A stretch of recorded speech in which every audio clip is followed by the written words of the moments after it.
to the 12 tribes scattered abroad. Peace and blessings to the elect of Israel scattered through the four corners of the earth.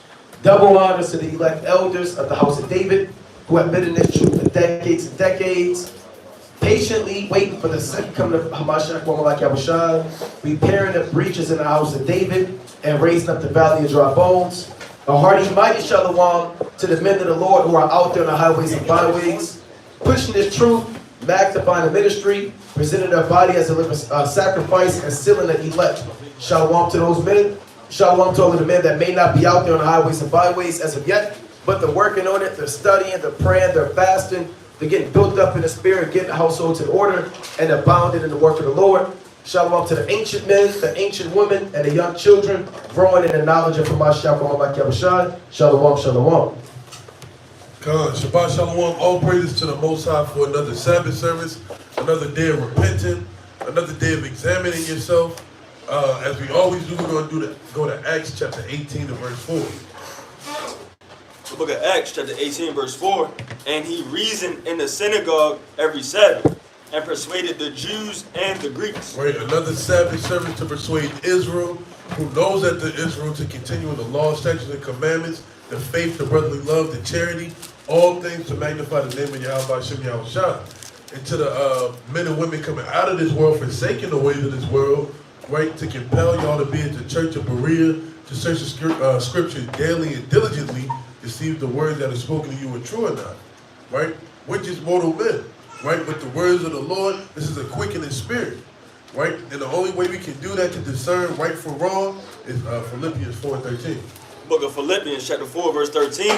I can do all things through Hamashiach, which strengthening me. Right, so through the spirit of Yahweh Shem Yahushua, we're able to cast down false doctrine, stand 10 toes down on the doctrine that we have learned, and be able to discern right from wrong, wicked from good, and the path that we should go, because we have the ancient men written in the manuscripts to tell us how to move through the spirit. Khan, shalom, shalom, Israel. Shalom to all of the mighty brothers that go out there and labor on the highways and byways. They make their body live in sacrifice. They're doing the work of the Lord. And everybody getting built up to possibly go out there to wake up the hopeful elect. Shalom to all of the women and children and everybody keeping the commandments in the last days. I give Revelation 1 and 10. It's the book of Revelation chapter 1 verse 10.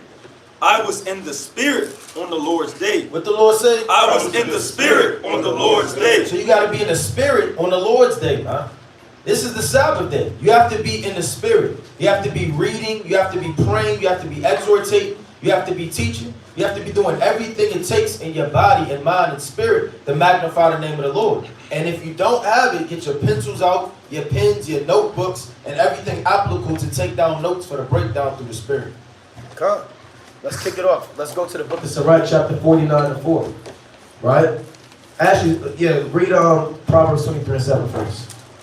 Right? Proverbs, the 23rd chapter and the 7th verse. It's the book of Proverbs, chapter 23 and verse 7.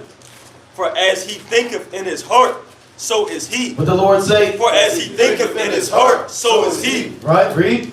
Eat and drink, saith he to thee, but his heart is not with thee. Right. The point of the matter is the Most High said, as you think in your heart, so is he. Right? So whatever you think about, whatever mentality you have, in due time, you'll become what's in your mind. Right? The Most High said, for out of the abundance of the heart, what? The mouth is speaking. Right? So from the mind becomes your words, and from your words become your actions. Right? So you want to have the proper mentality as a king in these last days, because a lot of brothers, you know, you come into this truth and you still have a nigga mentality, or as if you're in the world. Brothers forget that they're actual kings, man. You're literally a walking king on the earth. And when we say Shalom King, which we call these brothers all day long, we mean that, man. We're not just saying it because somebody else said it, man. We look at our brothers as if they're kings, man. Because you are a king. And brothers have to walk, think, and conduct themselves like a king, man. Kings aren't slothful. Kings aren't just waiting for something to happen. Kings are making sound judgment. Kings are making things happen. And kings are building their nation, man. So brothers have to check the mentality and see if you really have the mentality and you think like a king, man. Or you just think like a worker and just clock in, just do this and just do my job. Or are you trying to make things happen, man? Right? So go to Sirach real quick, 49 and 4. So we want to talk about 3 kings in the Bible.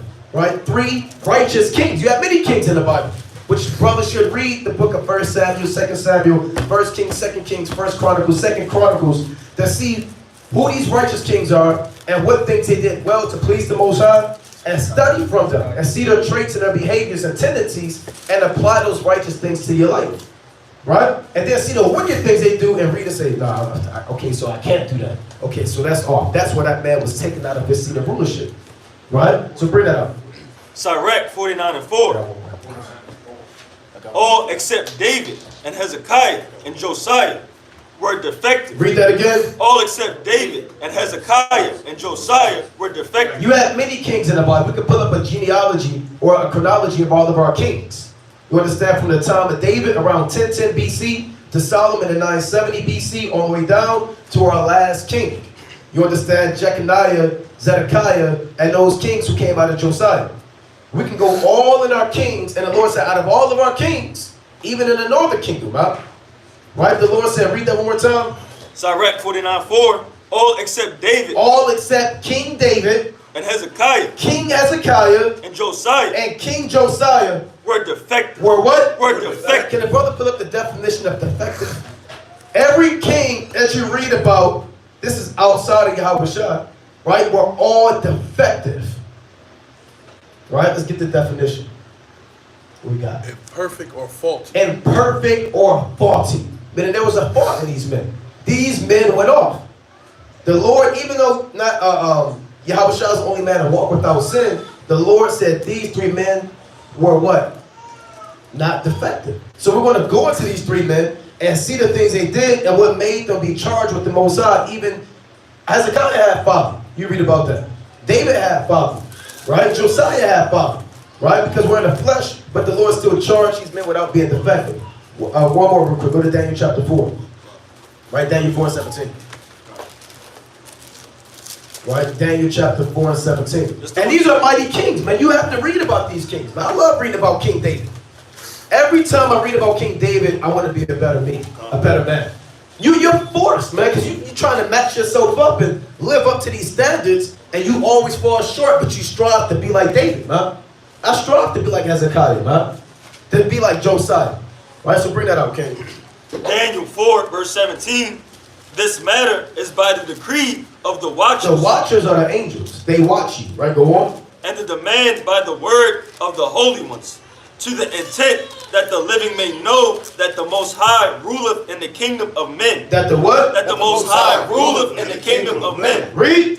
And giveth it to whomsoever he will, and setteth up over it the basis of men. So the Most High can set you up as a king, because we're all kings.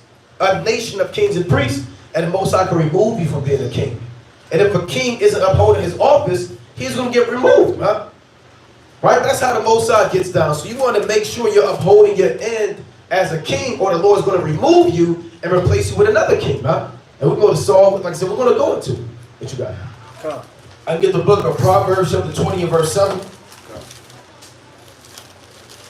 Proverbs chapter 20 and verse number 7. Come on.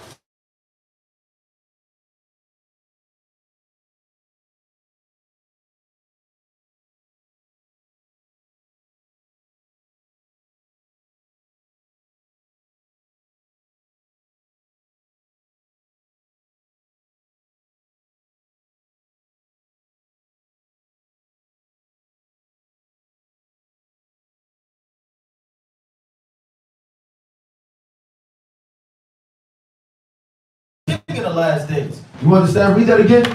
Proverbs 27. The just man walketh in his integrity. The just man walketh in integrity. His children are blessed after him. Right? A king that sitteth in the throne of judgment. A king that sitteth in the throne of judgment. Now, if you're a king, you have to do righteous judgment. You got to have discretion. You have to have discernment. You got to know how to judge prudent matters. Read on. A king that sitteth in the throne of judgment scattereth away all evil with his eyes. So a true king is going to scatter away all evil with his eyes. So if he sees that woman, right, he's going to scatter that away with his eyes, because he's a true king. If he sees that gold, right, he sees something unjust and they're stealing or coveting or lying or thievery, violence, covetousness, strife, whatever it is, he's going to scatter that away with his eyes. Because your eyes is the most wicked thing, man. It weepeth upon every occasion. So as a true king that sitteth in judgment, you got to make righteous judgments and scatter away evil with his eyes. You give me 1 Samuel 16 and 18. It's the book of 1 Samuel, chapter 16 and verse 18. Because David had integrity, man. You got to ask yourself, do you have integrity? Or are you just going through the motions of life? Right? 1 Samuel 16 and 18. 1 Samuel 16, 18. Then answered one of the servants and said, Behold, I have seen a son of Jesse, the Bethlehemite, that is cunning and plain. Right, he was cunning and plain. These are all the attributes of King David. It didn't just say he was a warrior. And that's all he do is know how to hold the shield and the buckler and the sword. We have many attributes which made him a king. And you have to add unto yourself, what do I have? Other than teaching, or other than being a father, or other than being a brother, or other than being in the congregation. What can I add unto myself to be a better man than a king? He said he was cunning player. And a mighty valiant man. So he was a cunning player of the harp. And he was a very valiant man. He didn't run from any matters, spiritually or physically. He was a mighty man of war. Read. And a man of war. And prudent in matters. And prudent in matters. So you can't just be all physically, just want to beat down and kill the host, man. What about them mentally, man? To judge certain matters and help people, man, that need it. The Lord said in the book of Isaiah, the 50th chapter, right, nevertheless, hey, look, you got to know how to help them that are weak in the spirit. And you got to be able to give them what they need. We got to understand we're spiritual physicians. And we got to help them that fall short. You got to be prudent in matters. Read on. And a comely person. Right? And the Lord is with him. And the Lord was with him. So the Lord was with King David. It doesn't make you a king just because you're a warrior. Or just because you sit upon the throne. Or you have long fringes on. Or everybody looks up to you. All of these attributes which we're about to go into through this lesson is what identifies and makes you a king. Come. Beautifully said. To let me back on what the brother said, let's go to Ecclesiastes chapter 8 and verse 4. Right? Because it's very important when you become when you come into this truth, is to condition your mind to come out of being a servant like you were in the world. Right? You got to start thinking like royalty, dressing like royalty. Right? Everything that makes us royal, we got to take that back. Right? Holding on to the ways of this world is going to push you further and further away and make you a base man like we just read in Daniel the 4th chapter. Right? Ecclesiastes chapter 8 verse 4. Right. Where the word of a king is. Where the word of a king is. Right? Everybody drops what they're doing to listen to what a king says. Right? What is it? There is power. There is what? There is power. Now go to Sirach chapter 10 and verse 2. So wherever the word of a king is, there is power. So when you speak, people should hear you. People should understand what you're saying. They should reverence what you're saying. Right? It shouldn't be, oh, here go this nigga talking again. You're a walking king. So there should be power behind the things you say. There should be substance. It should be meaningful. It should do something to provoke people to do righteous works. Right? And sometimes kings have to hear things to get themselves back in order. Right? Because all kings had counselors. Right? All kings had people to help them stay in line. Right? Sirach chapter 10 verse 2. As the judge of the people is himself, so are his officers. So however the spirit of the king is moving in, so is the whole nation of people around him. Right? Look at how the kingdom of Israel was moving when King David was in charge. They weren't getting invaded, going into captivity, because the king was righteous. Right? We read about one of the biggest Passovers kept, the most perfect Passover kept by one of the righteous kings. How the king is moving, the whole nation is going to move. So brothers, we got to remember that when we're dealing in our households. We got to remember that when we're dealing in our congregations. When we're at work, let your words be powerful and meaningful. Right? No folly spoken, and move in that same manner. To add to that, go to Ecclesiastes 10 and 1. Right? In the Apocrypha. One of my favorite precepts. Sirach 10 and 1. Sirach 10 verse 1. A wise judge will instruct his people, and the government of a prudent man is well ordered. No, it's a damn mess. It's well ordered. You don't know what nothing is. It's well ordered. Everybody do what they want to do. It's well ordered. So if you have a government, and brothers could apply this to the household, brothers that may be over congregations, over camps, or you have families, a wise king has everything in order, man. Right? He's going to instruct his people. Because you have been given wisdom by the Most High, not to sit on it, but for instruction, for guidance, right? Go on. As the judge of the people is himself, so are his officers. Read. And what manner of man the ruler of the city is, such are all they that dwell therein. So if you despise wisdom, your woman's going to despise wisdom. If you don't keep the commandments, your children are going to keep the commandments. If you're diligent and you're waxing strong and you're humble, that spirit is going to fall upon your household. Huh? So brothers have to understand as a king, how you move, those who follow you is going to be in that same manner. Right? So think about your woman, think about your children. Right? Brothers, you may be over congregations in this time or in time to grow. Think about the spirits that you move in. It doesn't necessarily affect you. Right? It affects everybody around you. Right? Go on. Verse 3, an unwise king destroyeth his people. Like King Saul, man. Right? King Saul made the people starve out until he was avenged over his enemies. Made them commit sin and eat food with blood in it, man. Right? An unwise king can destroy his people, man. Read. An unwise king destroyeth his people. That's like going to camp. It's 95 degrees. And Amos said, nobody drinks any water till I find my precept. Right? Where's that at? And brothers are sitting up there dropping dead, man. Just get them out the way. Where's that precept again? That's wicked, huh? And unwise, you can destroy your people, huh? Right? Go on. But through the prudence of them which are in authority, the city shall be inhabited. The city shall be inhabited. Go to the book of 2 Samuel. I want to get one trait of King David. 2 Samuel 12 and 5. Right? Let's get one trait of a king that made King David heart perfect with the Most High. 2 Samuel 12 and verse 5. And David's anger was greatly kindled against the man. And he said to Nathan, as the Lord liveth, the man that have done this thing. Start at verse 4. Verse 4. So that's 3. Verse 3. But the poor man had nothing, save one little ewe lamb, which he had bought and nourished up, and it grew up together with him and with his children. It did eat of his own meat, and drank of his own cup, and lay in his bosom, and was unto him as a daughter. Yeah, this is a parable. Remember, David just committed adultery, right? So this is the parable for a self-conviction. Because you can't just go to David, like, you committed adultery, the Most High is going to kill you. Hey, David might be in the wrong spirit, he might fire back and kill you, man. So how you talk to a king, you got to be kind of subtle. You can't just talk, like Amos brought, you can't talk to the king any kind of way, right? Even if he's in the wrong. Right? Because your life might be on the line. So you got to kind of talk to the king in the best way to preserve your life and to make sure you get your point across. Right? Because he can do what he wanted to. Right? Go on.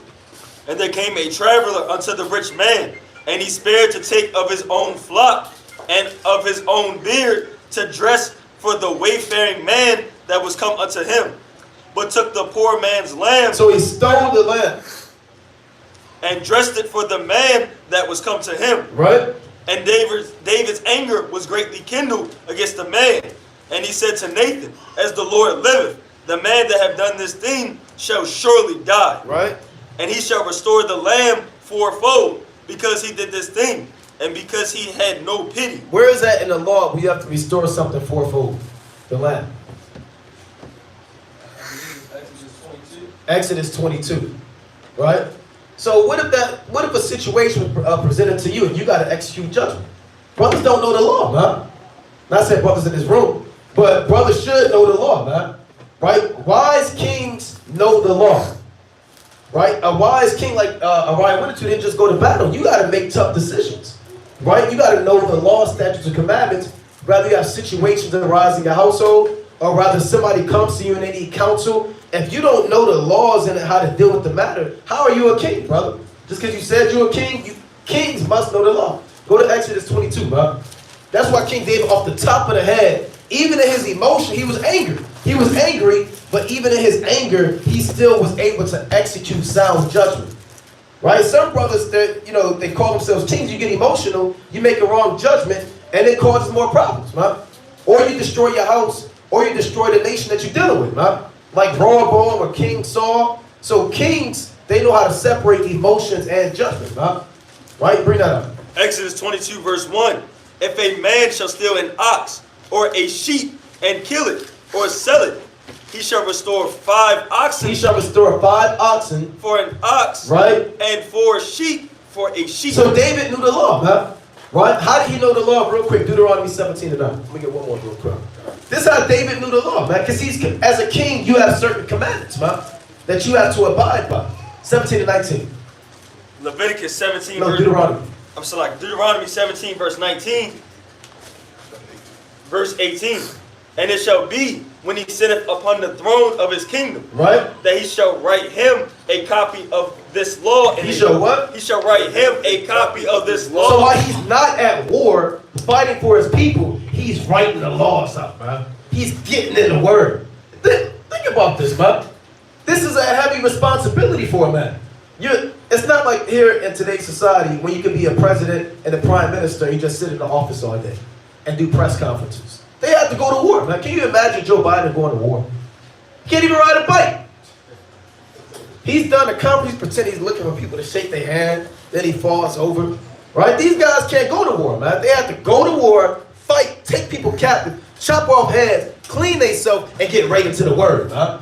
That's what we do. We go to camp, spiritual warfare, we come back, and we're reading the law, writing breakdowns out, going over the precepts.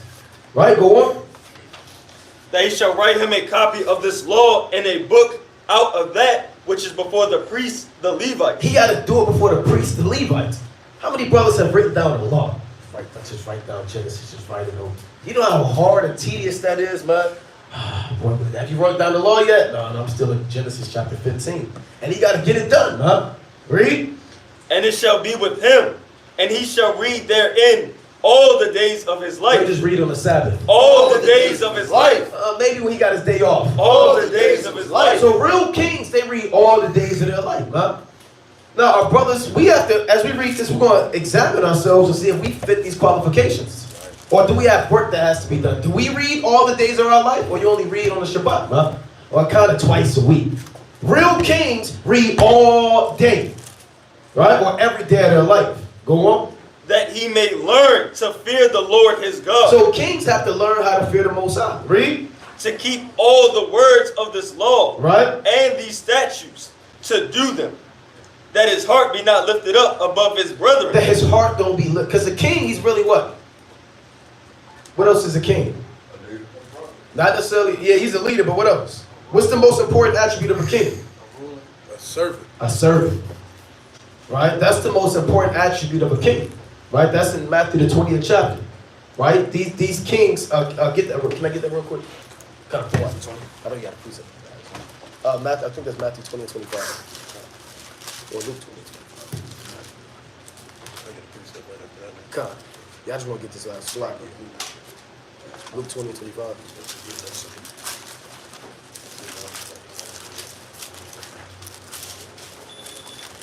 Is that it?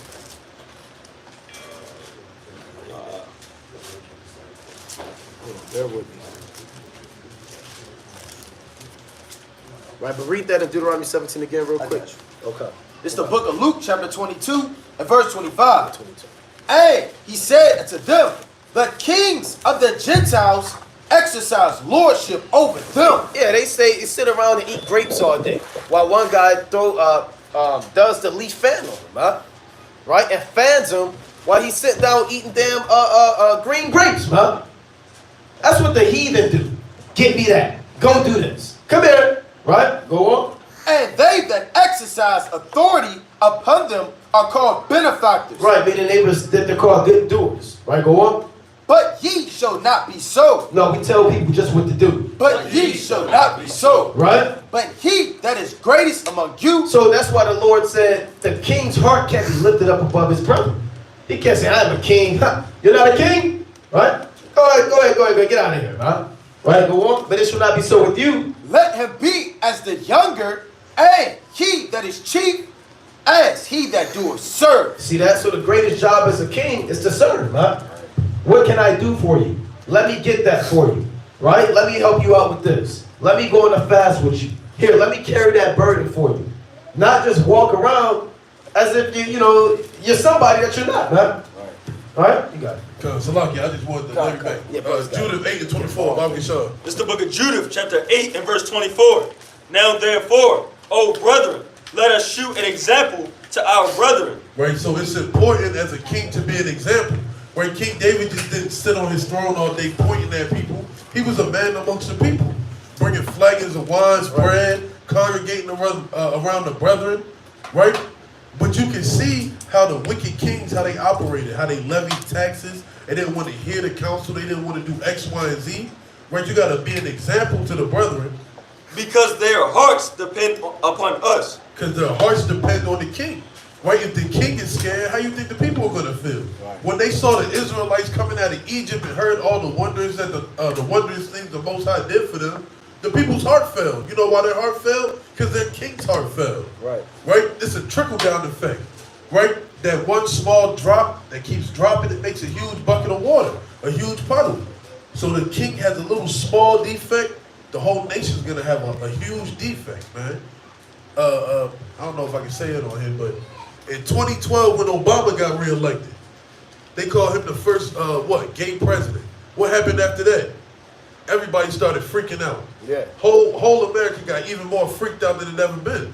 Right? So however the spirit of the king is moving, that's exactly how the nation will move. So you have to be the example by looking at the righteous kings and how they move amongst the people. You got it, right? Khan, that's a good point. Let's go to 2 Samuel chapter 14 and verse number 15. 2 Samuel 14 and 15. So this is an account how wise David was.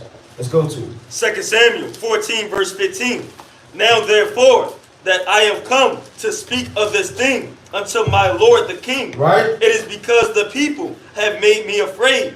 And thy handmaid said, I will now speak unto the king. I will now speak unto the king. It may be that the king will perform the request of his handmaid. Right now, a handmaid, right, it's a woman. So a woman could come up, she could be subtle, she could lie, she could deceive. A lot of men, they're weak for women. And they'll pervert their judgment off the hand of a woman. Read on. For the king will hear to deliver his handmaid out of the hand of the man that would destroy me and my son together out of the inheritance of God. Right. Then thine handmaid said, the word of my Lord, the king shall now be comfortable. For as an angel of God. For as an angel of God. So is my Lord the king to discern good and bad. And a lot of brothers don't have that, man. That's a spiritual gift to be able to discern matters like that, man. The discerning of spirits. David had the ability to discern just like an angel of the Most High God. Now the angel isn't going to come down with a big two-edged sword and smite the wrong man. And say, well, I thought it was him. Well, they kind of got similar spirits. I got confused. And they go up to the third heaven, man. That's not going to happen. An angel is going to come down to perfection and execute righteous judgment. He's going to know what's going on. He's not going to be confused. He's not going to be baffled. He's not going to be twisted around. He's not going to say, is this person when it's really that person? He isn't going to bear false witness. The angel is going to come down with a mind of the Most High perfection to execute righteous judgment. That's how strong King David was in the spirit to discern matters. Read on. Therefore, the Lord thy God will be with thee. Right. Then the king answered and said unto the woman, hide not from me. Hold on. He said, hide not from me. I pray thee, the thing that I shall ask thee. And the woman said, let my lord the king now speak. Right. And the king said, it is not the hand of Joab with thee in all this. Read that again. And the king said, is not the hand of Joab with thee in all this? Meaning something don't feel right. Not to see through this matter, man. You may have somebody to come up, you understand, just like in 1 Kings, right? When you read about Solomon, right? His mother asking for Adonijah and all hell breaking loose and Solomon discerning the matter. So discerning is a strong spirit. You may have a child that may come and he's like, well, what do you mean putting one and two together? This don't sound right. Is your older brother up to this? Is your uncle up to this? You may have a brother, he may ask you to do something for another matter. You're like, well, this don't even sound like you. It's not even your type of spirit. Right. It sounds like this brother's behind this thing, man. Right. So David was so smart and wise that he could discern and say, it's not Joab. You understand? And the hands of this. And Joab was wise and sly on the left-hand side to get a woman to be up to it. And why a woman? Because a woman can make a lot of men's heart weak, feeble, confused, baffled. Right? Read on.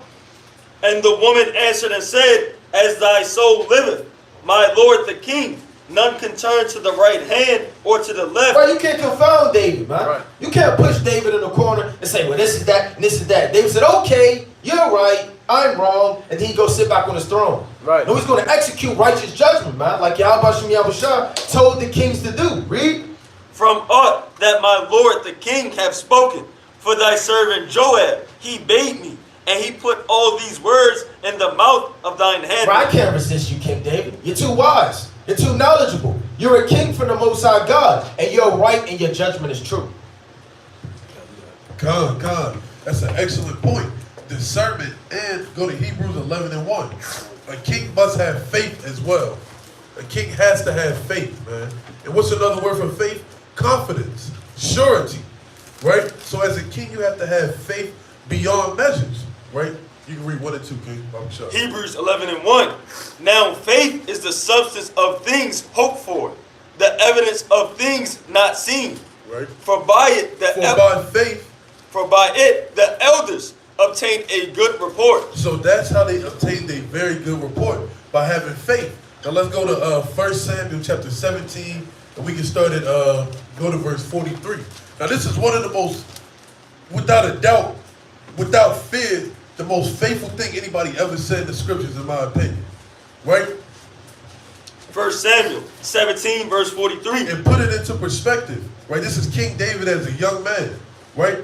A young man, how old would you say? Anywhere between 14 to 18, probably, right? A young man saying these things in the midst of warriors, men of renown, mighty men, strong men, right? And the Philistine said unto David, Am I a dog that thou comest to me with staves? And the Philistine cursed David by his gods. Right? So everybody knows the story of David and Goliath, right? If you don't know it, go back and read it. This is everybody knows this story, man. Even if you just came into the truth, you know this story, man. You done seen it in cartoons. You done heard people make songs about it, right? So all the men of Israel were scared to fight Goliath, right? So he's cursing David in the name of the Lord, right? What David say? And the Philistine said to David, Come to me, and I will give thy flesh unto the fowls of the air, and to the beasts of the field. Right. Then David said to the Philistine, Thou comest to me with a sword, and with a spear, and with a shield. But I come to thee in the name of the Lord of hosts, the God of the armies of Israel, whom thou hast defied. Right? He didn't have a sword. He didn't have a buckler. He didn't have a breastplate on. He had a slingshot and a stone, and took down probably one of the Philistines' mightiest warriors, man. That's what faith truly is, man. Knowing that the Lord is with you in all the days of David's life when he went to war, not even a hair was touched on him, man. That's faith that all the kings in this room, or watching this live stream, or reading the scriptures should have, man. Faith is something that everybody should be asking for in these last days. Right, you can read the next verse and I'll pass it off. Verse 46. This day will the Lord deliver thee into mine hand, and I will smite thee, and take thine head from thee. And I will give the carcasses of the host of the Philistines this day unto the fowls of the air, and to the wild beasts of the earth, that all the earth may know that there is a God in Israel. Right? And all this assembly shall know that the Lord saveth not with the sword and spear, for the battle is the Lord's, and he will give you into our hands. God. And that's mighty right there, man. God. Right? David slew Goliath through faith, right? Go to, I want to get a precept. And to show your faith, you also got to have works too, man. Right? First Chronicles chapter 28, let's read verse 1. So like I said, man, brothers, we have to measure ourselves up and see if we're fitting the attributes of these righteous kings, man. Or are we just kings in mind? Or do it just sound good? You just say Shalom King, right? You just saying it because somebody else said it, man. Right? But bring that up. First Chronicles 28 and 1. First Chronicles 28 and 1. And David assembled all the princes of Israel, the princes of the tribes, and the captains of the companies that ministered to the king by course, and the captains over thousands, and captains over the hundreds, and the stewards over all the substance and possessions of the king, and his sons, with the officers, and with the mighty men, and with all the valiant men unto Jerusalem. Right? Then David the king stood up upon his feet and said, Hear me, my brethren and my people, As for me, I had in mine heart to build an house. To do what? To build an house. Be a nigga. To build an house. Be complacent. To build an house. Consider his throne. To build an house. Have no vision. To build an house. Right? Of rest for the ark of the covenant of the Lord, and for the footstool of our God, and had made ready for the building. And that did what? And made ready for the building. So King David had a mentality to build, huh? To build up for the Most High God, huh? Not for himself, not for his son. This is for the Most High, man. Right? What are you doing to build up the temple or build up the nation of Israel, man? This is a plan he had, and he put it into action, man. Right? Do brothers have? Are you sitting there dwelling? How else can I magnify the name of the Most High? What else work can be done? Okay, I know we can do this, but maybe we should do this. Right? Yeah, I got this blue. Maybe we can hit this spot and then do this. Or maybe if we do this, or you're just sitting around like a worker ant, huh? Just like Amos said, just going. A brother told me he just goes with the motions. You can't just go with the motions in this thing, huh? The Lord said, where no vision is, the people perish. Kings have visions, not in terms of seeing prophecy, but in terms of being optimistic and seeing and projecting goals for their people, setting those goals, and not just setting it, getting it done, huh? That's what kings do, right? Read on. Verse 3, but the Most High said unto me, thou shalt not build an house for my name, because thou hast been a man of war, and hast shed blood. Howbeit, the Lord God of Israel chose me before all the house of my father to be king over Israel forever. Right? Meaning through his seed line. That's how it's forever. Go on. For ye have chosen Judah to be the ruler, and of the house of Judah, the house of my father. And among the sons of my father, he liked me. He did what? He liked me. Read. To make me king over all Israel. Now I want you to jump down to verse 9. Verse 9. And thou, Solomon, my son, know thou the God of thy father, and serve him with a perfect heart and with a willing mind. So you have to have a willing mind to serve the Most High, to be a king, man. A brother shouldn't have to force you to do the work of the Most High, or put you in a headlock, man, for you to read or teach or do anything for Yahweh B'Shem Yahushua, man. Right? You should have kings have willing minds. Nobody has to tell them to come up with a plan to build up their nation, man. They just do it because they're kings, man. Right? They have a king-like mentality, and if that's not your mentality, then it's time for self-examination. And if that is your mentality, you can go harder at it, man. So he said, you may serve him with. Read that again, King Salaki. Serve him with what? Serve him with a perfect heart. No, an okay heart. With a perfect heart. And with a willing mind. You have to have a perfect heart, man. Meaning your mind has to be perfect towards the Most High. Your flesh may not be perfect, right? Because we all go off in the flesh, but your mind should be always about perfection, man. And you have to have a willing mind to do the work of the Most High. A lot of brothers don't have a willing mind, right? Some brothers are slothful. Some brothers, you're still battling sin and you're not letting nobody know what's going on. Or certain brothers, they come to camp, not saying in WFI, but they come to camp and then they go home and they do God knows what, man. Brothers should all have a willing mind to do the work of the Most High.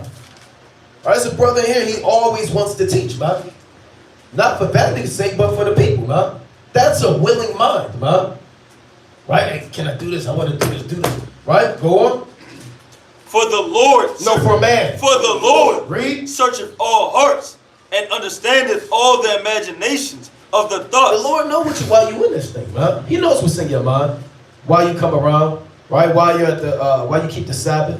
Why you keeping the commandments. You doing it for your woman. Right? Are you doing it because somebody told you to do it? Or is this like a new trend? You know, you tried your hand into Islam, but now you want to try this Hebrew Israelite thing.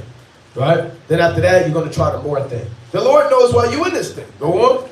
If thou seek him, he will be found of thee. But if thou forsake him, he will cast thee off forever. Read on. Take heed now, for the Lord hath chosen thee to build an house for the sanctuary. Be strong and do it. No, don't do it. Be strong and do it. King got to be strong and get the job done. Read. Then David gave to Solomon his son the pattern of the porch, and of the houses thereof, and of the treasuries thereof, and of the upper chambers thereof, and of the inner parlors thereof, and of the place of the mercy seat. Right, meaning David drew what? What is this called in today's society? A blueprint. a blueprint for the house. You know what level you got to be on? This is architectural work, man. And even in today, everybody can't be an architect. People can't just build buildings, right? I probably couldn't just, okay, I can do it like this. Because you got metals, it's a whole lot that go into building buildings. I don't know about that David knew about, man. So David, through the blueprint, people read about the temple that Solomon built, not understanding that David had the blueprint behind it, man. Okay, we're going to make it this tall. This chamber is going to be here. It's going to be here. We're going to do this like this. It's going to be done like this. So he had vision and he had a mind to do the work of the Most High. Nobody asked him to do this. This is something he sought to do for the Most High. Read on one more.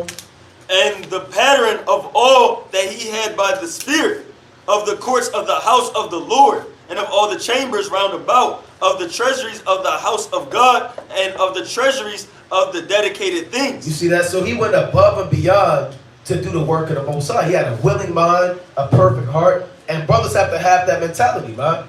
That vision-like mentality, that king mentality, and to build, man.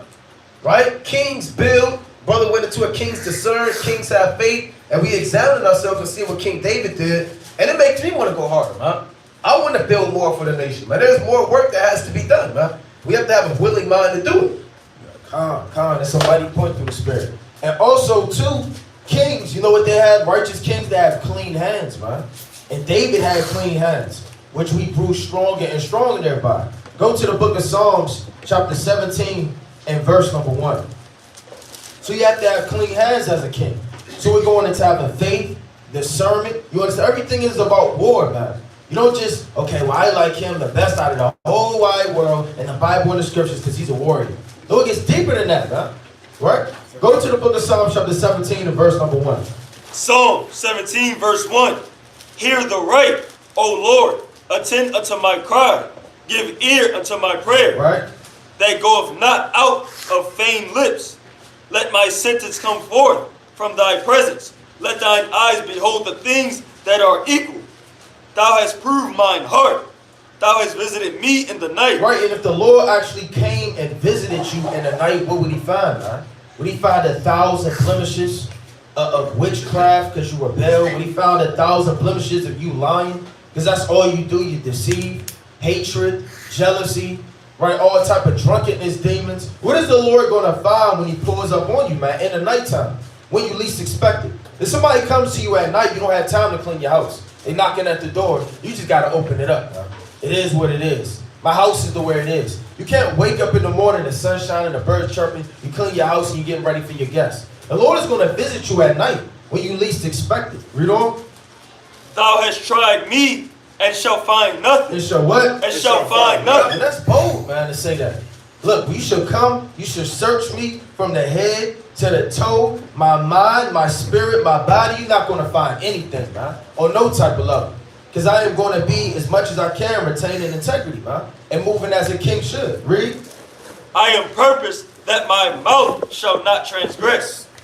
Concerning the works of men, by the word of thy lips, I have kept me from the paths of the destroyer. And just like we read in the book of Psalms, so like in Proverbs chapter 20 and verse 7 all the way down, a king is going to scatter away all evil with his eyes. So this king, which is King David, said, I've kept me from the path of the destroyer. Whenever you get mad, you get angry, or whatever you catch in hell, affliction, turmoil, do you go down that path to that cigarette, that weed, that strange woman, that philosophy, that anger, letting it out? What are you doing? What avenues and paths are you taking, man? Because the Lord said, plain upon tables, right, I've kept me from the path of the destroyer. One wrong move in this thing, and you could be put to death. One wrong pathway you walk down as a king. To everybody you is following, you can be destroyed. That's very important. Read on to the next one. It's the point. Verse 5. Hold up my goings in thy paths, that my footsteps slip not. That my footsteps slip not. You may slip as a king, man. It may be a lot of things on a path that the Lord put you on. It may be a lot of affliction down there. It might be a lot of hell you got to catch. It may be a lot of strong decisions. Okay, do I do this or do I do that? You have to a lot of fasting, a lot of praying. Right, a lot of coming to the Most High, a lot of doing all of these things. It's going to literally make you a king in this thing. You have to pull and put your emotions and how you feel aside and put the congregation first, man.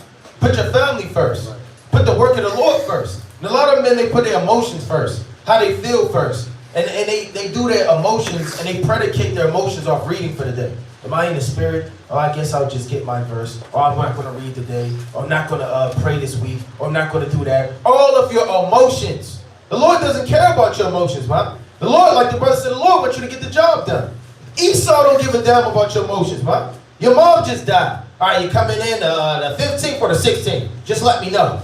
And then you come in on the 16th, you crying, you lifting up that big steel, you still crying. Yeah, everything's going to be all right, buddy.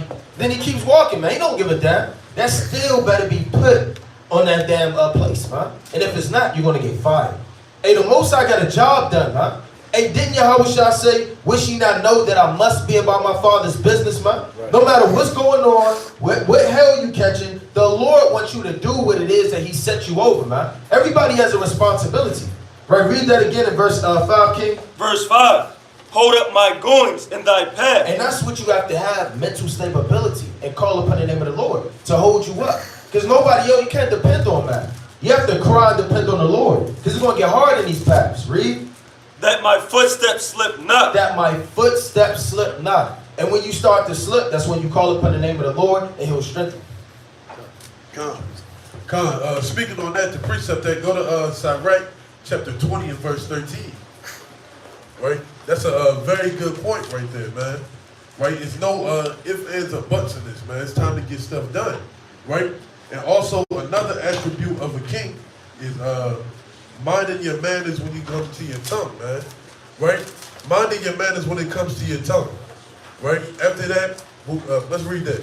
Sirach 20 verse 13. A wise man by his words maketh himself beloved. So a wise man by his words will make himself beloved. Right? Let's jump to 1 Samuel chapter 18 and verse 1. Right? So the king is going to be elegant with his speech. Right? He's going to know how to use certain words to persuade people to do things in certain ways. Right? Being elegant in your speech and knowing that your words will make you be loved or make you hated. Right? 1 Samuel. Before you go to that, go to James, the 3rd chapter, and verse 6. Right? As a king, we got to work on how to deal with our speech, man. Because the tongue is unruly, man. Once you get mad, you say any damn thing, man. You start talking in another language. Right? James chapter 3 verse 6. And the tongue is a fire, a world of iniquity. So the tongue is a world of iniquity, man. So a wise man is going to be beloved by his speech, or he's going to be hated by his speech. Right? And King David was beloved amongst all the people. Not because he stood taller than everybody. Not because he was the most handsome man to ever walk on the earth. Because he had a tongue that had people acquaint to what he was saying. They wanted to dwell amongst him. His speech was so well, he made Jonathan outlove him more than his father. Right? Keep going with it. A world of iniquity, right. So is the tongue among our members, that it defileth the whole body. Right? So as a king, we got to really examine how we using our speech. Right? Are we letting ourselves be like cities without walls, getting anything out of the spirit, you saying any damn thing? Or are you holding your tongue to when it's the right time to speak? Right? Let's go to 1 Samuel chapter 18 and 1. 1 Samuel 18 verse 1. And it came to pass, when he had made an end of speaking unto Saul, that the soul of Jonathan was knit with the soul of David. Right? They were so close. They was like one soul, man. That's the type of brotherly love that everybody wished that they had, man. You can call somebody any time of the night. It'd be like, yo, give me 5 minutes, I'll be there. That's how Jonathan and David were, right? And Jonathan loved him as his own soul. And Saul took him that day, and would let him go no more to his father's house. And Jonathan and David made a covenant, because he loved them as his own soul. Right? Imagine that. Your father hates your best friend so much, you're like, yo, he cannot come over here no more. If I see that man again, I'm going to take his head off. They made a covenant with one another just because the king knew how to speak. Right? Well, the future king knew how to speak. He knew how to deal with people. Right? He used subtlety, he used wisdom. Right? So using your words wisely in this truth as a king is very important. Come. alleged so-called breaking news, China is telling their citizens to prepare for war. Right? They're doing nationwide training drills right now as we speak. Right? Breaking news. China prepares for war. Right? What you went into, threatens to shoot down Pelosi's plane. Warships face off in South China Sea, man. So literally, as we what you gonna say, terror alarm? For what? Just in Taiwan and China preparing their citizens for war, nationwide drills are being conducted by Taiwan, and a massive drill is announced by China and Taiwan Strait. That's 1 minute ago, man. So things are heating up, man. Things are heating up, man. Right? Now I want to add to this first, and that's why it's important to examine ourselves, man. Because every man's going to get rewarded according to their works, man. Right? So we're going into the works that King should have, so you don't get drafted to World War III, man. Right? You get damn drafted, your name get called, man. And they put you on a plane, and you somewhere in the Philippines, man. Ducking under a hunt from the Moabite, man. Right? Be watchful. Right, protesters stormed the Iraqi parliament. And they're storming all these government buildings now. They did it in Sri Lanka. Iraq is coming to America. So if you don't get caught up in this madness, brothers we have to have mercy, Yahweh Shem, right? The Lord said, with the merciful man, God will show himself merciful. He's not going to show himself merciful to anybody, man. Right, but to a man that's diligent. Psalms 101 and verse 1. Right, Psalms 101 and 1. God. The book of Psalm, chapter 101 and verse 1. Right? I will sing of mercy and judgment. I will what? I will sing of mercy and judgment. How many brothers do that, man? I will sing of mercy and judgment. Right? I'm not singing. I can't sing. That's effeminate. What you mean, boy? You saw me. You sing. Hey, he was singing of mercy and judgment, huh? Brothers don't have to ask, when the last time brothers sang to the Most High, mercy and judgment, huh? Haven't done it. Right? Go on.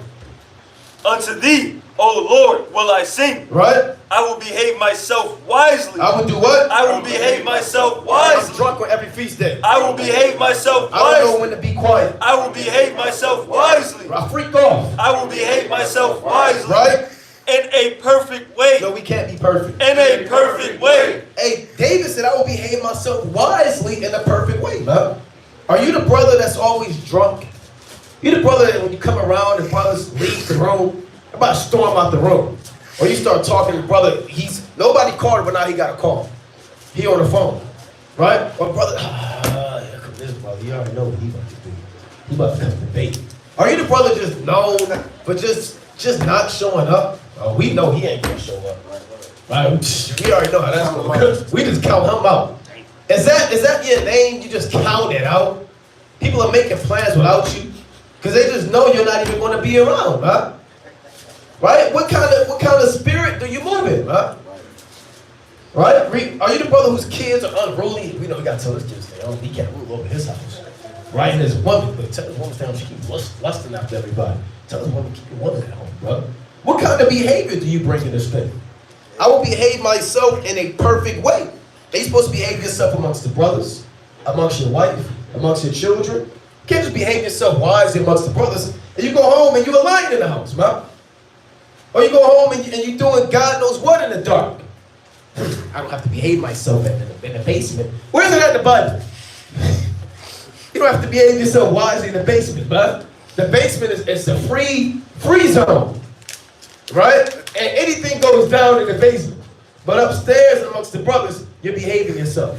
That's off, man. This is my man cave, right? And you do whatever you want to do down there, right? You close the door, light the incense, and do whatever you want to do, man.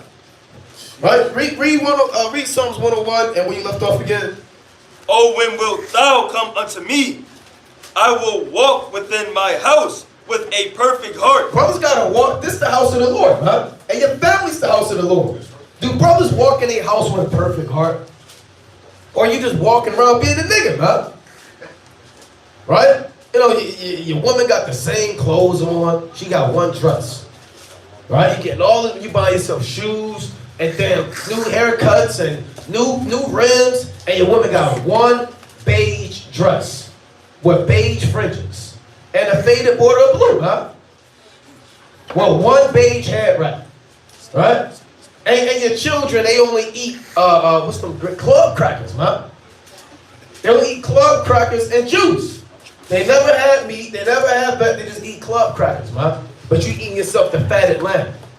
That's off, man. Brothers have to be, is your house receiving the knowledge of the Most High? Your woman, what does this mean? What is that? Can you please shut up? I'm reading right now. Right? You know the drill. Or do you teach your woman? Do you teach your children? Brothers have to behave themselves wisely in their house, man. Read. I will set no wicked thing before mine eyes. I'll open up my laptop and do what I want to do. I will set no wicked thing before mine eyes. I'm on that search bar acting a fool. I will set no wicked thing before mine eyes. And the Lord said, I will set no wicked thing before my eyes, man. Brothers got to ask themselves, do you set wicked things before your eyes? I'm going to just look for 2 seconds. That's great. That's off, man. Right, go on. I hate the work of them that turn aside. David hate wicked works, man. Oh, well, that's that brother. You know how he is. That's just, no, we hate wicked works, man. Right? Now, them that turn aside. Brothers that leave the truth and go back into where we hate that, man. Right? King David does. So you have to see, are you lining up to this thing? Or are you still hanging around people in the world? Oh, that's my homeboy. He's still coming around. I'm planting that seed. I'm just building him up. You know, God knows he's rolling a blunt in your face. I'm just building him up. Plant that seed. I'm going to just hit that blunt, make myself honor all men. Right? To the weed smokers, I became a weed smoker. Right? Brother, and you just dealing falsely, man. Read on. It shall not cleave to me. A froward heart shall depart from me. A forward heart is a rebellious heart. Go on. I will not know a wicked person. No, I got them all in my contacts. I will not know a wicked person. I still got relevant T in my contacts. I will not know a wicked I person. still know Dejanique. I will not know a wicked person. Do you know a wicked person? Y'all kicking or y'all cool? Y'all still text? Y'all still on IG? You still talk to him? Still meet up with your homeboy from back in the world? Still with Rhonda and Keisha? Right? And Tammy? You still kicking? What are you doing, man? Or are you strictly serving Yahweh Bashim Yahushua, huh? Do you know a wicked? Because David didn't know a wicked person. Go on. Whoso privily slandereth his neighbor, him will I cut off. No, I'm going to feed into it. Him will I cut off. I'm going to also backbite. Him will I cut off. When people are backbiting, yeah, Amos, man. Amos, bro. I hate this thing, man. Every time this. Yeah, I hate him too. Or you want to cut him off, man. Right. Hey, get the hell away from me with that, man. Or do you just feed into it like a woman, man? You got to cut off brothers that slandering their neighbors, man. That's what, hey, if you was to backbite to King David, David don't want to hear that, man. Man, get the hell away from me. We'll talk to that brother about that, man. I'm going to serve the Lord. And he wasn't ashamed to do so, man. Read on. You got a point? Quick precept. Sirach chapter 21 and 10. Proverbs 21 and 10. The soul of the wicked desireth evil, his neighbor findeth no favor in his eyes. That's mighty, man. Wow. Your neighbor findeth no favor in his eyes. And that can happen, man. So read on in Psalms 101. We're going to read through this. Him that hath an high look and a proud heart will not I suffer. Will not I suffer. Read. Mine eye shall be upon the faithful of the land. That's who David is dealing with. The faithful upon the land. Go on. That they may dwell with me. Right. He that walketh in a perfect way. Well, we keep reading about being perfect. Right. And perfection. He said that's who David went around him, huh? Hey man, they got that my favorite documentary as of late is The Last Dance with Michael Jordan. I don't know if brother's seen that, man. But you know, Jordan teammates ain't really like him, man. So they kind of couldn't stand him, man. He was punching Steve Kerr. You know, him and other guys was getting into it, man. He was cussing people out. You know, people didn't like Michael Jordan, man. Michael Jordan and some of these top athletes you see, they only hang around top athletes. Right? You see them working out in the summertime together. You see them doing the thing. They're not hanging around people who don't take it serious, man. Because they know that it's not necessarily competition, but it's like that in this thing, man. So brothers have to put themselves in that spirit, and you want to be around brothers who walk in a perfect way, man. Right? Because those brothers are going to push you to go harder. If you hang around brothers imperfect, they're going to make you go lower and lower. Right? That's why even brothers that play sports, You like to play with what? The highest competition, man. Any brother that plays sports, you want to play against the best people on the court, man. Because you know what? That brings out the best in you. And you're forced to hit that level, right? You always playing around the Moabites at the court. You know the Moabites always take up the whole damn court, playing with their shirt off. You're not going to get any better, huh? How you going to start freaking off? But if you're playing with the top men, eventually you're going to be the top man. Right? So brothers got to ask themselves, you know, who will you surround yourself with? Read it. It's a little more than that. Read on. He that walketh in a perfect way, he shall serve me. Right? He that worketh deceit shall not dwell within my house. Right? He that telleth lies shall not tarry in my sight. I will what? I will early destroy. I will what? I will early destroy. Meaning I'm not going to wait to do it. As soon as I get up in the morning, I'm about to destroy these wicked, man. Get the damn crust up my eyes, take my sword out, and destroy the wicked. I will do what? I will early destroy all the wicked of the land, Right? that I may cut off all wicked doers from the city of the Lord. Those are Israelites, man. The wicked, man. That's how David was, man. Right? I can't have no wickedness, man. Like the brother brought out in Proverbs, man. He would destroy all the wicked with his eyes, man. You got it. Calm. Let's go to the book of 2 Samuel chapter 16 and verse number 5. 2 Samuel 16 and 5. 2 David Samuel. had patience. He had integrity. Right? Amen. David had all the attributes you want as a man. Let's bring it up. 2 Samuel 16 verse 5. Right? And when King David came to Bahurim, behold, thence came out a man of the family of the house of Saul, whose name was Shimei, the son of Gerard, who came forth and cursed still as he came. Right? He's sitting up there cursing. And when you read the scriptures, you got to paint the portrait, man. You can't read it and just skip over certain things. Was he cursing? Was he cursing? So, what was going on? Let's just keep reading. Maybe you'll find out. No, take your time and try to break this thing down. Paint the portrait. And as you paint, you're going to visually be there, man. I like to visually be there through the spirit when I be reading, man. Like when you read about the Red Sea, man. All hell breaking loose. Children of Israel, it's like you could kind of hear the damn horses behind you when you read, man. It's like, damn. Feel like you're there through the spirit. Right? Read on. And he cast stones at David. And he did what? And he cast stones at David. So you got to picture this thing. This man is throwing stones at David. David isn't just anybody. He's the king. David could have had this man killed, beat, tortured, locked up. You understand? Banished, kicked out. Read. And all the servants of King David. And all the servants of King David.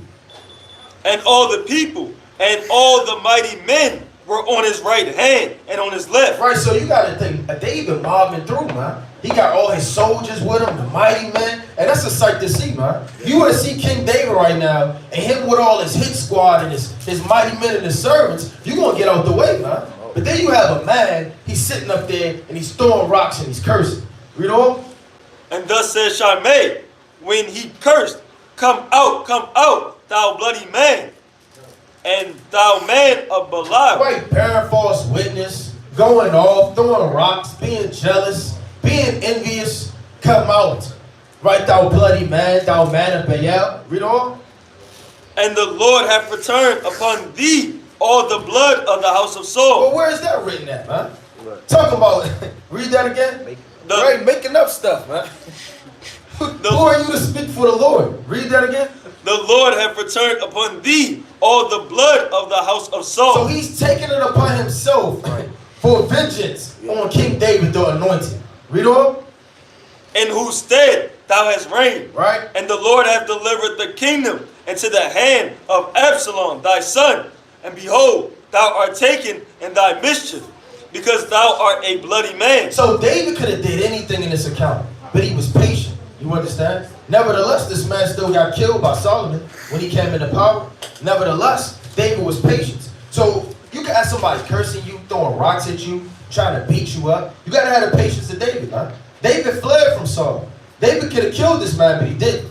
But you got to know when to execute certain things. Read on. Then said Abishai, the son of Zeruiah, unto the king, why should this dead dog curse my Lord? So this is like, and he ready to go, man. He ready to kill. Right. He said, man, why are you letting this man curse my Lord? I'm ready to die for you. I'm ready to put in his work, man. You got people like that in the world, man. What do you say to you? Hey, you talking to my mans? Right. Oh, hell will break loose, man. Right. Somebody step on your toes. No, it's not that big of a deal. It is a big deal, man. And he ready to damn cut somebody's head off. Right. He says unto the king, why should this dead dog curse my lord the king? Read on. Let me go over, I pray thee, and take off his head. And do what? And take off his Hey, head. he's ready to take off his head. Read. And the king said, what have I to do with you, ye sons of Zeruiah? So let him curse, because the Lord hath said unto him, curse David. Who shall say then, wherefore hast thou done so? And that's so meek and humble to say, man.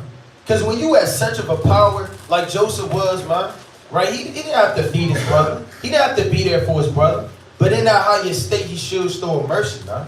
He still showed grace. He still showed love. David was at that point. He could have did anything he wanted to. But he said, well, you know what? Let the Lord deal with him, man.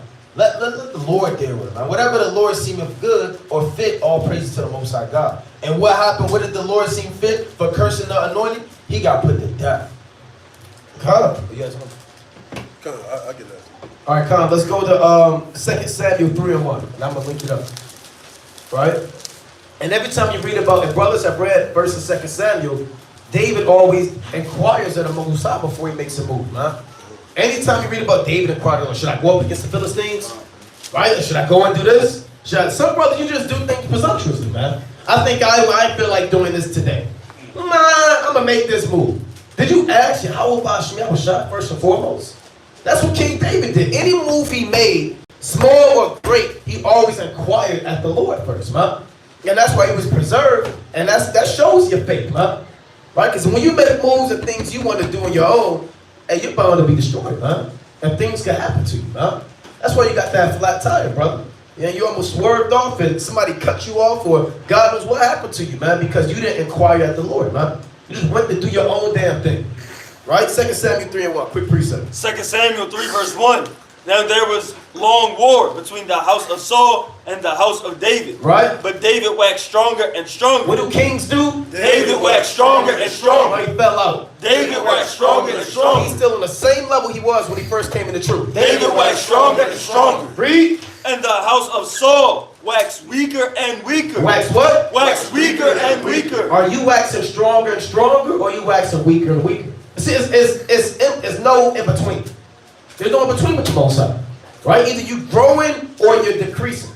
Either you falling out or you're waxing strong. David, as a king, he waxed stronger and stronger with the Most High, man. And we have to ask ourselves, are we waxing stronger, or do you still know the same 3 precepts you did 4 years ago? Right? Or are you still, you still have, you still refuse to come to camp? You say, oh, I'll be out there 1 year. It's not my year this year. Maybe next year is my year. Then you say that next year. Maybe next year I'll come around. And then you just start falling out, huh? Right? And what made David, I brought it out earlier, what made David strong and what made him wax strong first, I give you an example, 2 Samuel 21:1. Right? 2 Samuel 21:1. So are you waxing stronger and stronger, huh? And that could be metaphor. That could be, like the brother said, your patience. It could be what? Wisdom, knowledge, understanding. It could be your faith. Right? It could be the ability, Amos 1:2, to rule your tongue. It could be your behavior. It could be diligence. It could be anything, man. And righteousness, you have to ask yourself, are you waxing stronger and stronger in it? Or are you waxing weaker and weaker in it, man? Right? Some people are waxing weaker and weaker, and now the littlest thing get them out the spirit, man. Right? Bring that up. 2 Samuel 21 verse 1. Then there was a famine in the days of David 3 years, year after year. And David inquired of the Lord. And David did what? And David inquired of the Lord. Yeah, certain things before brothers' households, and they were taking it upon themselves to try to figure out the matter. This is why all of these spirits are at, because of this. Maybe if I do this and do that, I'll just go on a fast. Right? Or maybe I'll just throw up one prayer. Right? And these spirits will leave my household. Right? Or maybe I should take it upon myself to do A, B, and C. Did you inquire of the Lord, brother? Why these things are happening to you? Right? Why damn all hell is breaking loose and why your woman's doing God knows what, brother? Or why you're falling away in this truth? Or you just taking it upon yourself to do whatever you want to do, man. So David recognized it was judgment. He saw, okay, this, and he recognized that it was from the Most High. right? He said, this is from the Lord, right? So any situation you're dealing with is not a flesh and blood. You have to sit there as a king and say, this is from the Most High. Good or bad. Even Job said, what? Shall we not perceive evil of the Lord and good? He was able to discern that.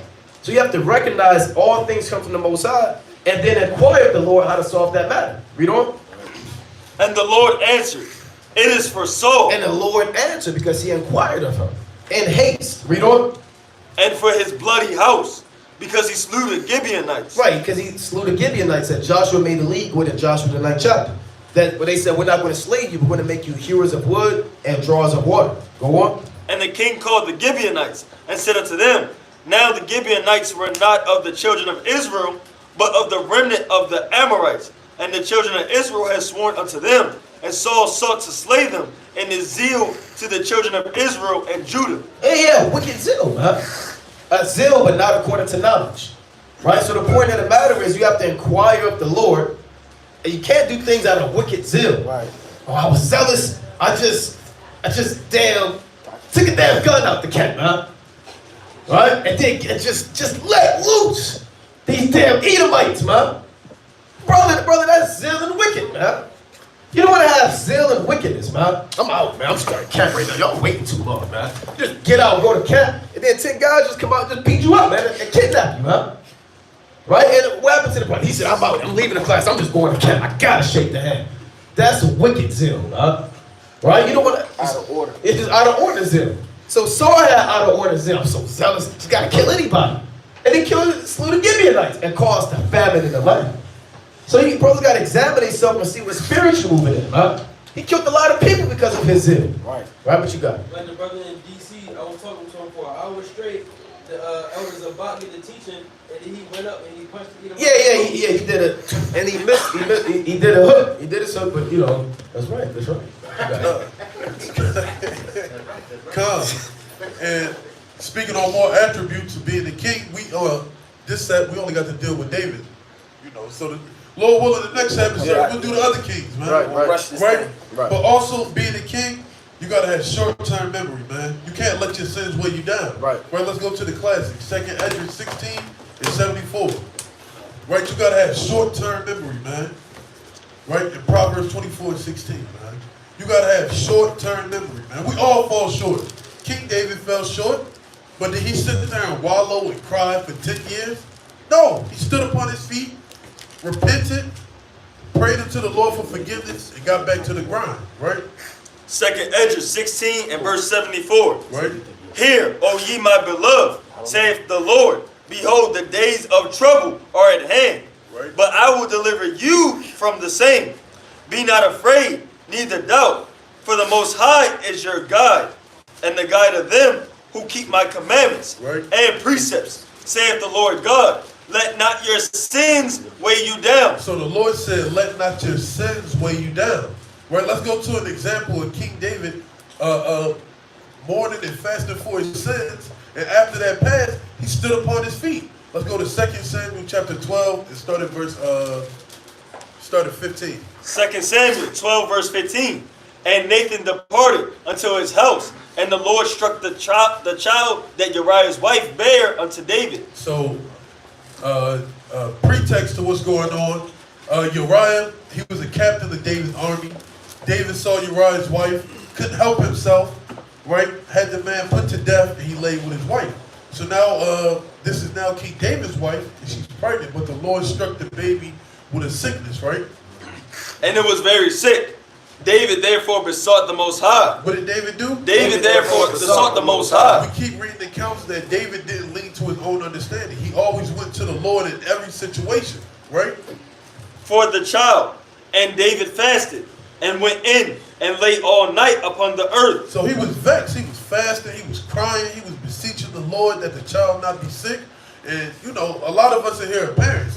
When your baby's sick, you'll be up all night, right? Checking the temperature, wake up, right? Shake them to make sure they're all right, right? This is what parents do, right? And the elders of his house arose and went to him to raise him up from the earth. But he would not, neither did he eat bread with them. You know how upset you gotta be? People trying to pick you up and you just won't get up, you won't eat, you won't drink, right? That's vexing. He was vexed, right? And it came to pass on the seventh day that the child died. Salakia. And he knows that what he did was wrong, so he was vexed on three folds right there, right? He just had the conversation with the prophet Nathan, right? He said, "Oh, all hell about to break loose," right? And he told him that his sins will be forgiven too in a certain time period, right? And it came to pass on the seventh day that the child died. And the servants of David feared to tell him that the child was dead. For they said, "Behold, while the child was yet alive, we spake unto him, and he would not hearken unto our voice. How would he then vex himself if we tell him that the child is dead?" Right? But when David saw that his servants whispered, David perceived that the child was dead. Right? That's wisdom right there. Somebody, come on, step out here with me. You already know it ain't no good news, right? So David already perceived that the child was dead. Therefore David said unto his servants, "Is the child dead?" And they said, "He is dead." Then what did David do? Then David arose from the earth and washed and anointed himself and changed his apparel and came into the house of the Lord and worshiped. Then he came to his own house, and when required, they set bread before him, and he did eat. Right? So he had his time to mourn, right? You gotta have that quick turnaround, right? Because you're not just being strong for yourself, you're being strong for your family as well, right? You gotta stand upon your feet after that. Wash your face, change your apparel. It's time to get back to the grind. What the Lord has taken, he has taken, right? But you still have breath in your life to get, or breath in your lungs to get back to the grind. What else did he do? Then said his servants unto him, "What thing is this that thou hast done? Thou didst fast and weep for the child while it was alive. But when the child was dead, thou didst rise and eat bread." Jump down to verse 23. Verse 23, "But now he is dead. Wherefore should I fast? Can I bring him back again? I shall go to him, but he shall not return to me." And that's a high level thing to say. Look, I can't bring this baby back. I can't do anything to bring the dead back, right? So what for should I do? Now it's time for me to do what I have to do. And then what did he do? And David comforted Bathsheba, his wife. Then he went and he made sure his wife was good, right? That's agonizing for a mother to have to deal with that. So what did he do? He went and comforted his wife. And went in unto her, and lay with her. And she bare a son, and he called his name Solomon. And the Lord loved him. Right? So they did what they had to do. Sometimes in different measures when you got to help comfort somebody. Right. And the Lord brought peace, brought shalom there. Brought peace into that household and into the nation of Israel. Right? That's a mighty point. Let's go to 2 Samuel 23 and verse number 14. 2 Samuel 23 and verse 14. And David was then in It's a lucky. So the Lord don't just look at you and see if you're mighty and strong, man. Right? He chooses the humble, the lowly. You understand? Them that don't have strength to build them up to make them mighty, man. The Lord didn't choose the oldest son of Jesse. You understand? He picked David. It was a herdsman, he's a sheepman. Right? Counting the flocks. But the Lord says, you know what? I want him. He's lowly. He's humble. I see something in his spirit. And we're about to read something that, only David could do through the Spirit. Who's this humble? Who's this lowly and loving, man? For the brother. Read 14. 2 Samuel 23 verse 14. And David was then in an hold, and the garrison of the Philistines was then in Bethlehem. Right? And David longed and said, "Oh, that one would give me drink of water." So like, you got to read that in the Spirit, man. He longed. That don't mean he just wiped the sweat off of his forehead, man. And then he was looking around with a sword in his hand. He longed for what you could pass out, man. Let you be outside on the track or outside on the field and that sun is beating down on you, man. Especially after running up and down the court, playing football, so-called playing soccer, track, playing with your children, right? Whatever the case may be, that sun is beating down on you and you sitting up there, you sweat. You say, "Oh, I long for some water." A lot of people, they stop. They call timeout in certain games. They call Gatorade breaks, man. They got water boys. And they'll throw those things out. And there'll be people so thirsty, they can't even stop to get something to drink. You got those damn water boys, right? They make sure that you got something to drink, man. And they keep it moving. Because you'll pass out, man. Right? And they got the movie, I think it's Space Jam. Right? They went back, it was halftime, everybody was tired. Right there, I don't know who it was, but nevertheless, that water got up in him and all hell broke loose, man. Right. So the Lord said, let me get a quick piece of Proverbs 26 and 26. It's the book of Proverbs, chapter 26 and verse 26. And so how much more on the spiritual level? When you haven't had anything to drink, when your body's decaying, right on the spiritual level, you haven't read, you're not fasting, you're not praying, you're not doing anything spiritual, all you're entertaining is carnal activities. And you'll dry out, like it says in the book of Job. Bring that up. Proverbs 26 and verse 26. Whose hatred is covered by That's deceit. not what I wanted. 25 and 25. 25 and verse 25. As cold waters to a thirsty soul, As cold waters to a thirsty soul. so is good news from a far country. Right, so that cold water to a thirsty soul can save his life, right? You got a bird on the ground, right? You put some water in there, he'll put his damn beak in the mix, and next thing you know, he's flying away, man. So that water can help you out. So when King David was longing for water, all hell was breaking loose, and he needed something to drink. Right, we could go back to it. 2 Samuel 23. 2 Samuel 23 verse 15. And David longed and said, oh, that one would give me drink of the water of the well of Bethlehem, which is by the gate.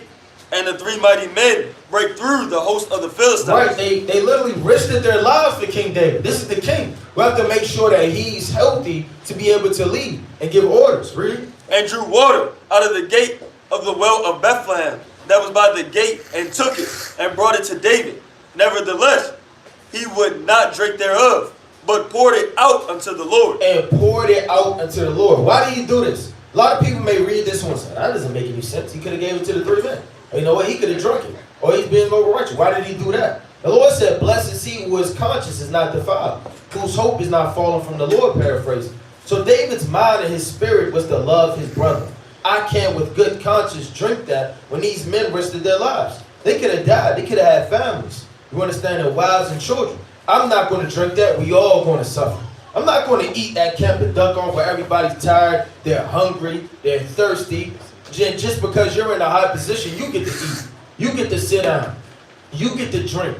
That's not a mind state of the Lord, man. You want to make sure that all of us eat. All of us are married. All of us are taken care of. And that was the mind of the king, man. Come. Let's go to 2 Samuel chapter 24 and 1. We're going 1 and I'm going to jump down. 2 Samuel 24 verse 1. Right, so David has many wise attributes, man. Right? Many wise attributes. And brothers, again, don't just hear this. Examine yourself and see if you're measuring up to these. Bring it up. And again, the anger of the Lord was kindled against Israel, and he moved David against them to say, go, number Israel and Judah. Right, take a census. Right, but jump to verse 10. When you read this account, you can't number Israel. The Most High numbered us as the sand of the sea. You take it upon yourselves as going outside the will of Yahweh Bashem Yahushua. Right? Go on. And David's heart smote him after that he had numbered the people. And David said unto the Lord, I have sinned greatly in that I have done. And now I beseech thee, O Lord, take away the iniquity of thy servant, for I have done very foolishly. So wise kings acknowledge that when they go off, man. Acknowledge your sins. They don't, I'm the king. I can do what I want to do, man. I can't go off. Even wise men fall short, man. Even kings fall short. And brothers have to acknowledge when they go off, man.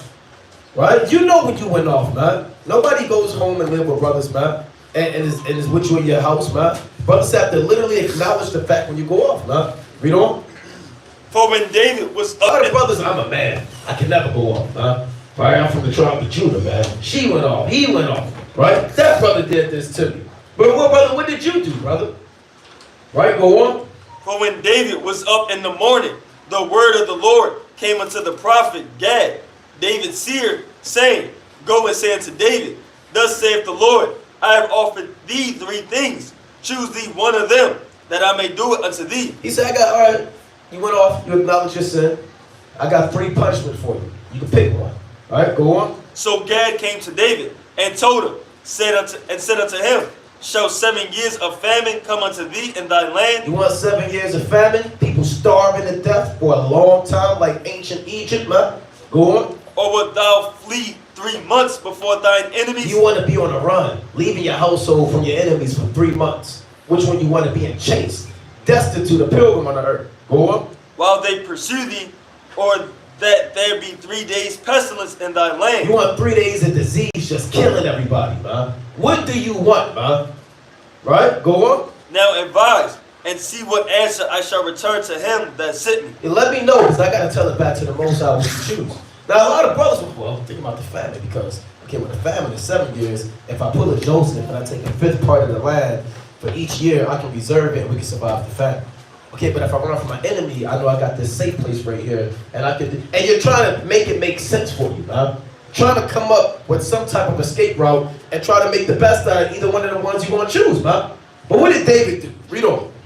And David said unto Gad, I am in a great strait. Right, I'm in a great strait. You got me, like they say in the word, I'm stuck between the rock and the hard place, man. Read. Let us fall now into the hand of the Lord. No, I'm going to do my own thing. Let us fall now into the hand of the Lord. I got this thing figured out. Let us fall now into the hand of the Lord. Read. For his mercies are great, and let me not fall into the hand of man. That's a mentality brothers have to have, man. Right? When your back is against the wall and you got to make a tough decision, you're supposed to resort to Yahweh Shah, man. Right? You can never fall into the hands of man.